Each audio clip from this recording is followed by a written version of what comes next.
there was a lawyer once. His name was Francis Scott Key. He penned a song that I'm sure you're aware of. You've seen it. It's in most hymnals throughout our churches. It's called the National Anthem. It is our song as an American.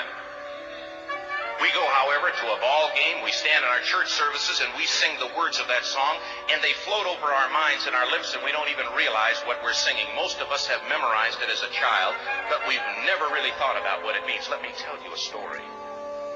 Francis Scott Key was a lawyer in Baltimore. The colonies were engaged in vicious conflict with the mother country, Britain. Because of this conflict and the protractedness of it, they had accumulated prisoners on both sides. The American colonies had prisoners and the British had prisoners.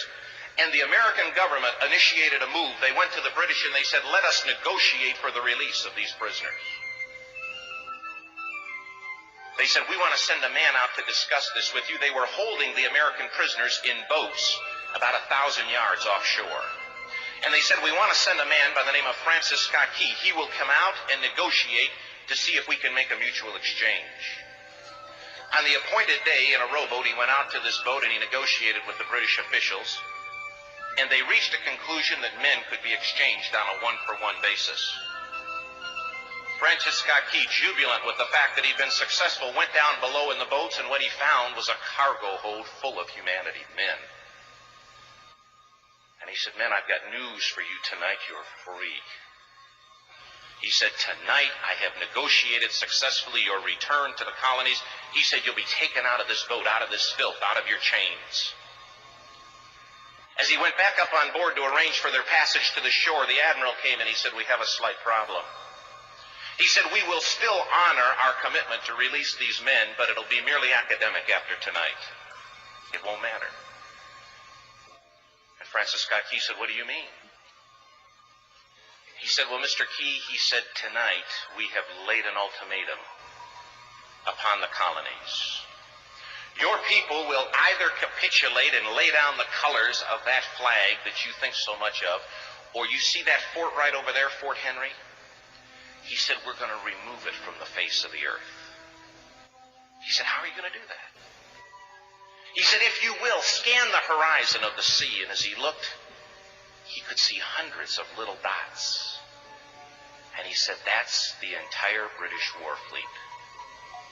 He said, all of the gunpowder, all of the armament is being called upon to demolish that fort. It will be here within striking distance in a matter of about 2.5 hours. He said, the war is over. These men would be free anyway. He said, you can't shell that fort. He said, that's a large fort. He said, it's full of women and children. He says, it's predominantly not a military fort. He said, don't worry about it. They said, we've left them a way out. He said, what's that? He said, do you see that flag way up on the rampart? He said, we have told them that if they will lower that flag, the shelling will stop immediately. And we'll know that they've surrendered, and you'll now be under British rule. Francis Scott Key went down below and told the men what was about to happen. And they said, how many ships? He said, hundreds. The ships got closer. Francis Scott Key went back up on top and he said, men, I'll shout down to you what's going on as we watch. As twilight began to fall, and as the haze hung over the ocean as it does at sunset, suddenly the British war fleet unleashed. He says the sound was deafening. There were so many guns that there were no reliefs. He said it was absolutely impossible to talk or hear. He said suddenly the sky, although dark, was suddenly lit. And he says from down below, all he could hear the men, the prisoners, saying was, tell us where the flag is. What have they done with the flag? Is the flag still flying over the rampart? Tell us. 1 hour, 2 hours, 3 hours into the shelling. Every time the bomb would explode and it would be close to the flag, they could see the flag in the illuminated red glare of that bomb. And Francis Scott Key would report down to the men below, it's still up. It's not down. The admiral came and he said, "Your people are insane." He said, "What's the matter with them?" He said, "Don't they understand this is an impossible situation?" Francis Scott Key said he remembered what George Washington had said. He said, "The thing that sets the American Christian apart from all other people in the world is he will die on his feet before he'll live on his knees." The admiral said, "We have now instructed all of the guns to focus on the rampart to take that flag down." He said, "We don't understand something. Our reconnaissance tells us that that flag has been hit directly again and again and again, and yet it's still flying. We don't understand that." But he said, "Now we're about to bring every gun for the next 3 hours to bear on that point." Francis Scott Key said the barrage was unmerciful. All that he could hear was the men down below praying. The prayer, "God, keep that flag flying where we last saw it." Sunrise came. He said there was a heavy mist hanging over the land, but the rampart was tall enough. There stood the flag, completely nondescript, in shreds.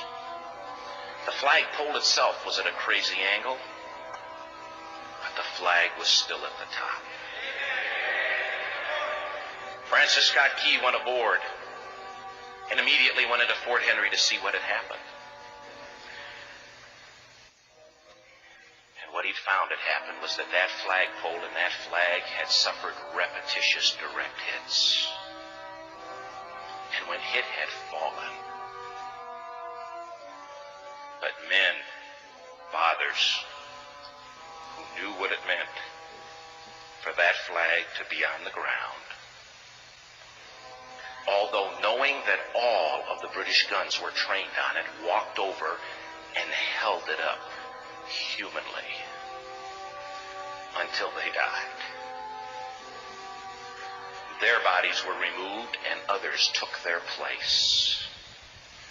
Francis Scott Key said what held that flagpole in place at that unusual angle were patriots' bodies. He penned the song, "Oh, say can you see by the dawn's early light what so proudly we hailed at the twilight's last gleaming. O'er the rocket's red glare, the bombs bursting in air gave proof through the night that the flag was still there. Oh, say, does that star-spangled banner yet fly and wave o'er the land of the free and the home of the brave?" The debt was demanded. The price, it was paid. Oh, say, can you see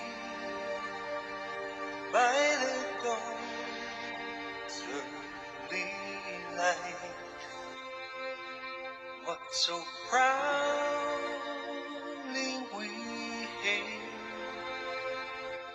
at the twilight's last gleaming, whose broad stripes and bright stars through the perilous fight o'er the ramparts we watched were so gallantly streaming, and the rockets spread clear, the bombs bursting in air gave proof through the night that our flag was still there. Oh, say, does does that star-spangled banner yet wave o'er the land of the free and the home of the brave?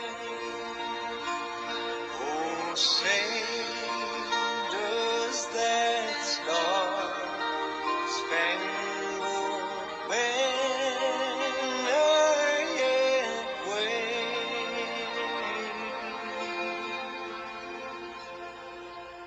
o'er the land of the free and the home of the